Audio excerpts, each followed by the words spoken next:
चले, I will come to Suresh Chandra Rajhansi. Suresh Chandra Rajhansi, आज राहुल गांधी जी जो बार बार कह रहे थे कि लोकतंत्र खतरे में है, judiciary is being intimidated, Bilkis Bano के केस के बाद आपको लगता है कि न्याय मिला हुआ है, न्याय मिल गया है लोगों को और न्याय व्यवस्था ठीक है? सुरेश चंद्र राजहंसी। प्रदीप जी, बिल्किस बानो के केस में सुप्रीम कोर्ट का ये ऐतिहासिक फैसला है और जो लोग इस पर इसकी कानून व्यवस्था पे विश्वास करते हैं, जो लोग संविधान के विचार मानते हैं, संविधान को सर्वश्रेष्ठ मानते हैं, संविधान में भरोसा करते हैं, ऐसे सभी भारतीयों की ये बड़ी जीत है।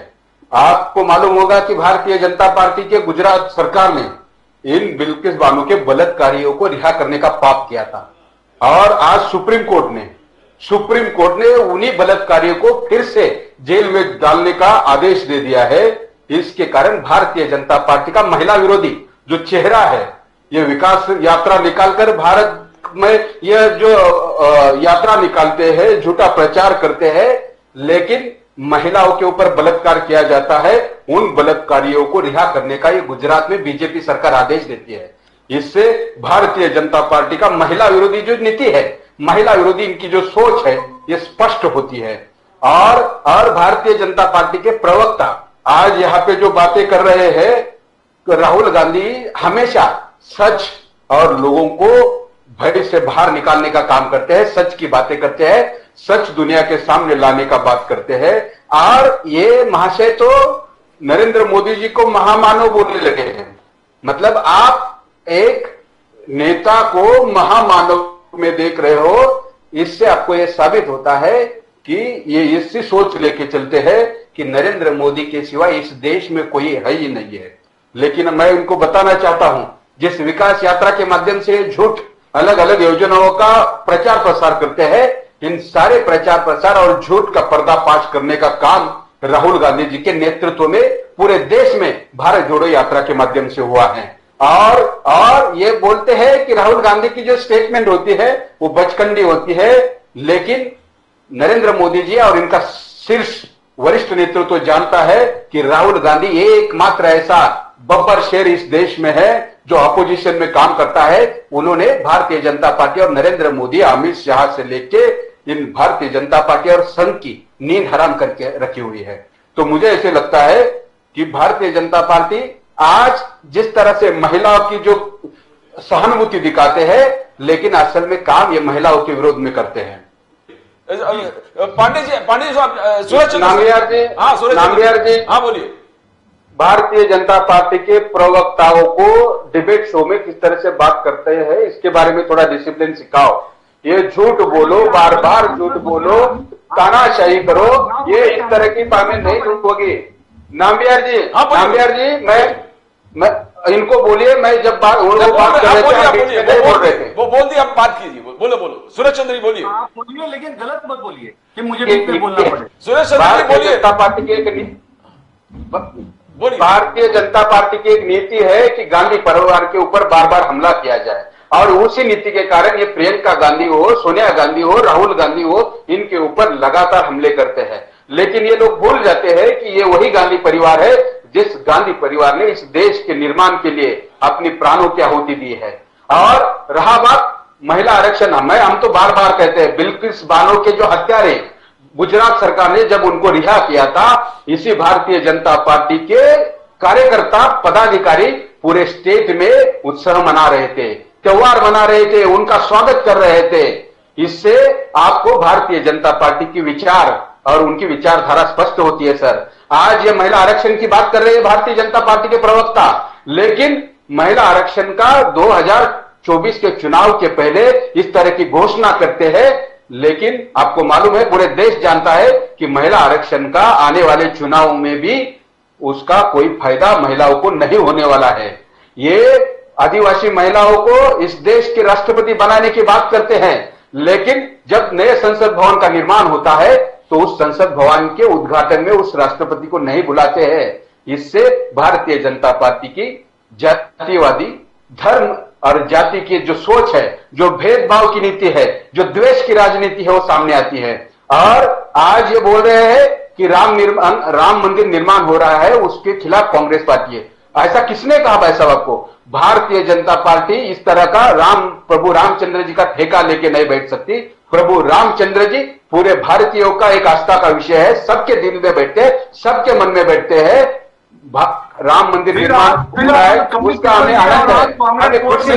शैलेश जी सुनिए, मैं आपके पास आता हूं। शैलेश जी मुझे माफ कीजिए, आपने मुझे इनका जवाब देने भैया मैं जवाब आता हूं। शैलेश जी आता हूं। भारतीय जनता पार्टी के प्रवक्ता जो भारतीय जनता पार्टी इलेक्शन के आचार संहिता लगने के पहले इस तरह का राम मंदिर का उद्घाटन करके, सवाल है क्योंकि भाई साहब मेरी बात पूरी होने दीजिए। शैलेश जी जरा सुनिए, उसके बाद आपके पास आता हूं।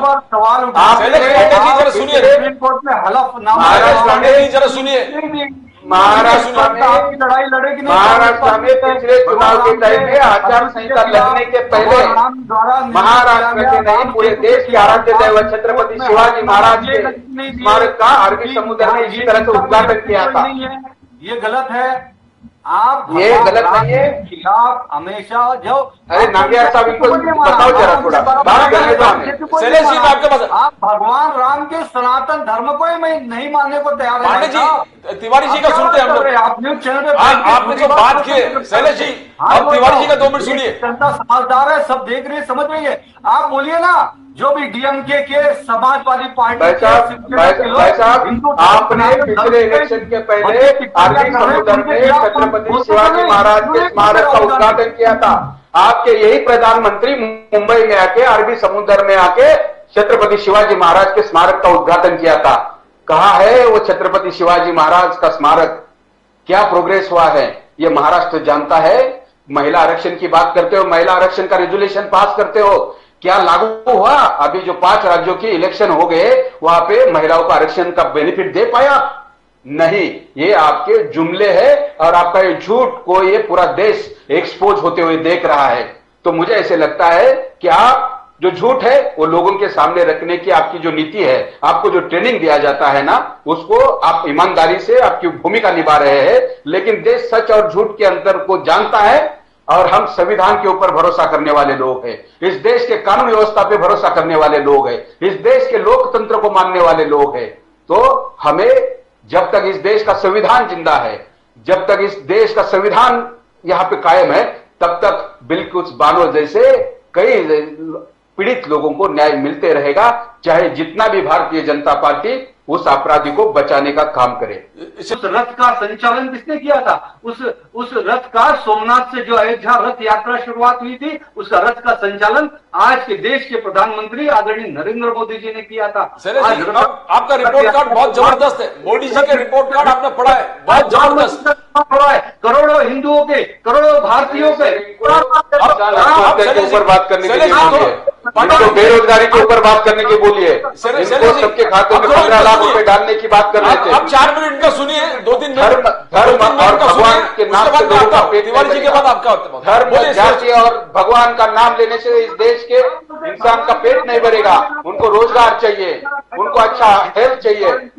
पांडे जी सुनिए, बिना भगवान के आपको पैदा किसने किया? शैलेश पांडे जी, आप देख रहे शैलेश हैं। पांडे जी आपका सुन लिया, इनका सुन लीजिए। आपको किसने पैदा किया वो जाके देखो।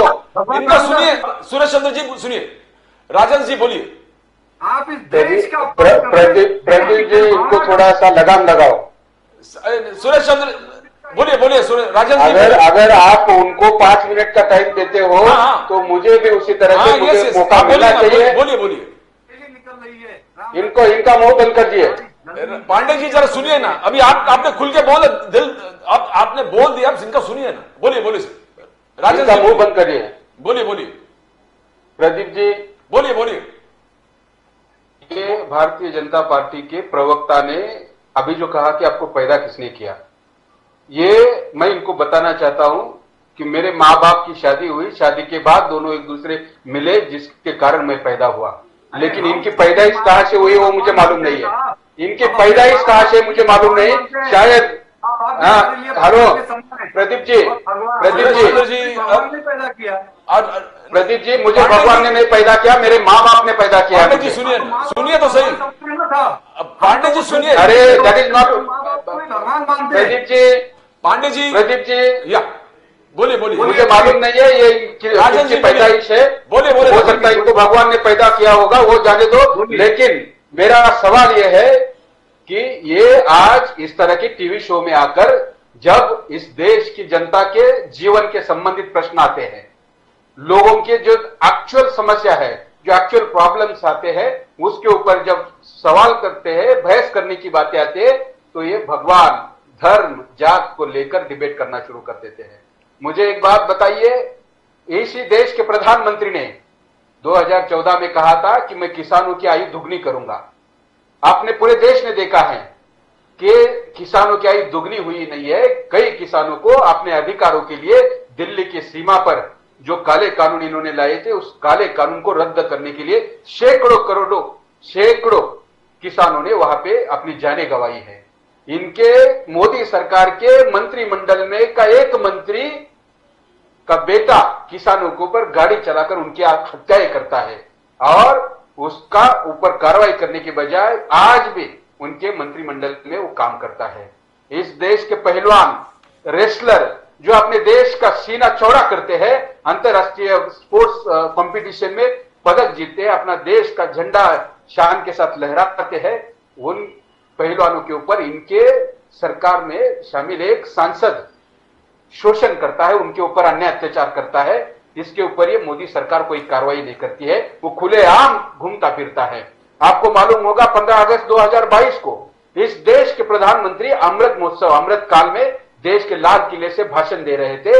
उसी वक्त बिल्किस बानो के हत्यारे गुजरात में रिहा हो रहे थे और उनके रिहाई के बाद विश्व हिंदू परिषद के हेडक्वार्टर में उनका स्वागत किया जाता है। उसके कुछ देर बाद भारतीय जनता पार्टी के सांसद और विधायक के साथ एक मंच पे बुलाकर उनका स्वागत किया जाता है।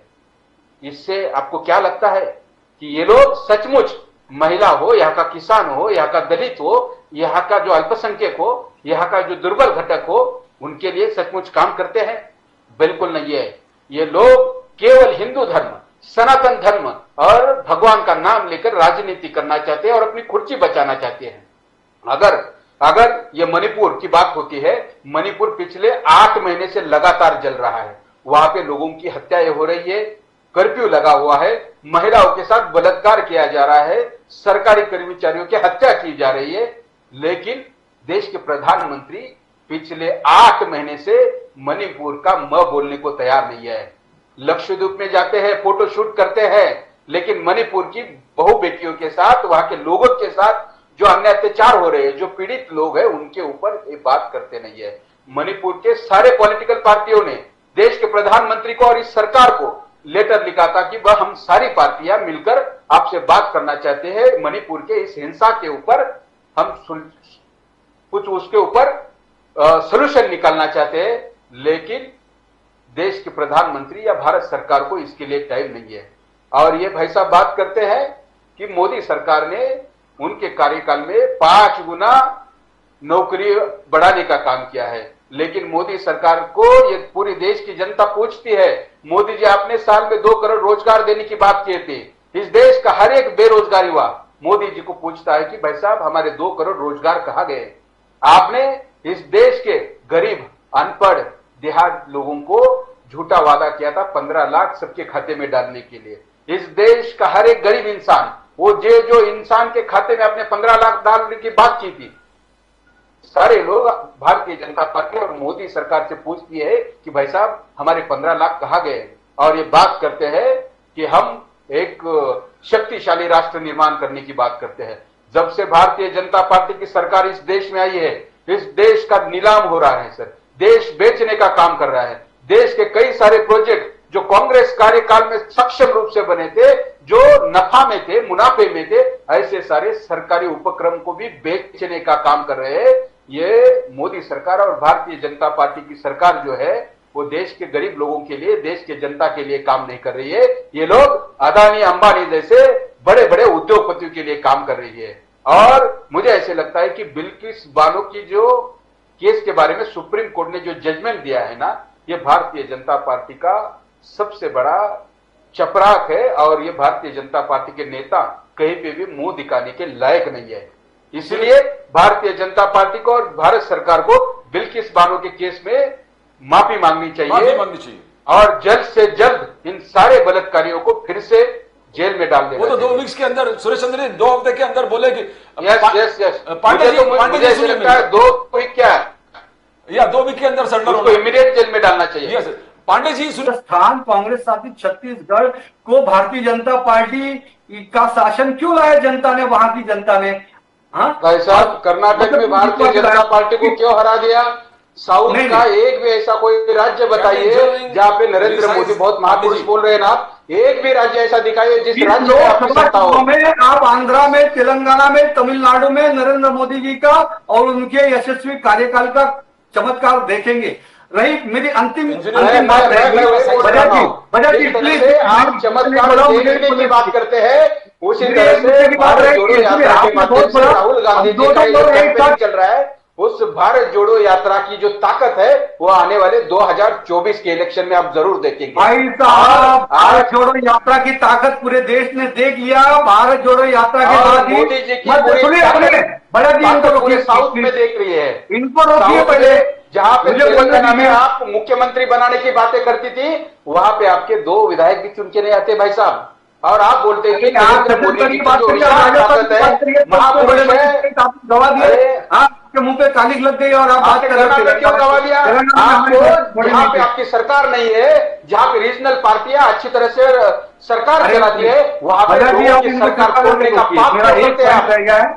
जो न्याय यात्रा की बात है, राहुल जहां पे सरकार संवैधानिक रूप से बनती है, जहां पे सरकार बहुमत में होती है, वहां पे भारतीय जनता पार्टी वो सरकार तोड़ने का क्यों काम करती है? वहां पे खरीदने का काम क्यों करती है? 10 सेकंड होगा, 10 second. We come to the end of, Pandey ji we come to the end of the programme में 2-2 मिनट आप समापन कर लो। पहले मैं सुरेश चंद्र, आप बोलिए, राजन जी को बोलता हूं 2 मिनट बोले, उसके बाद आप 2 मिनट बिल्कुल बोलिए और then will end the programme. Pradeep, हाँ बोलिए।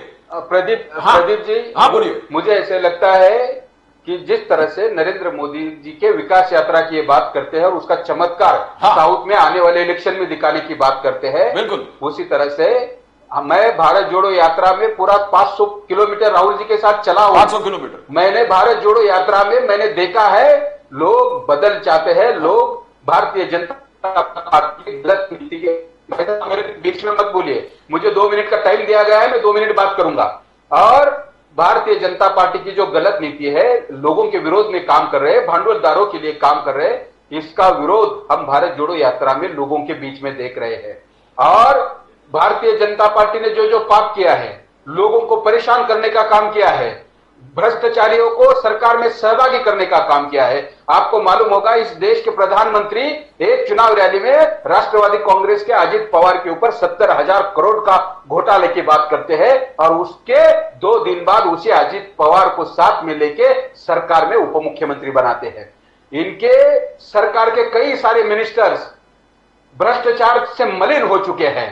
इनके कई सारे मंत्रियों के ऊपर बलात्कारों जैसे गंभीर आरोप है, फिर भी ये सारे मंत्री भारतीय जनता पार्टी और देवेंद्र फडणवीस के इस भाजपा सरकार में मंत्री है और उनके ऊपर ये लोग बात नहीं करते हैं। ये महिलाओं को सम्मान देने की बात करते हैं, महिलाओं के ऊपर अन्याय अत्याचार करने वालों के ऊपर, बलात्कारियों के ऊपर ये सरकार में सहभागी करते हैं, मंत्री बनाते हैं और खंडे से खंडा मिला के राष्ट्रवाद की बात करते हैं, हिंदू धर्म की बात करते हैं। लेकिन जब हम बोलते हैं कि हिंदू खतरे में है, उस वक्त हमारी ये नैतिक जवाबदारी है कि हिंदू राष्ट्र में आने,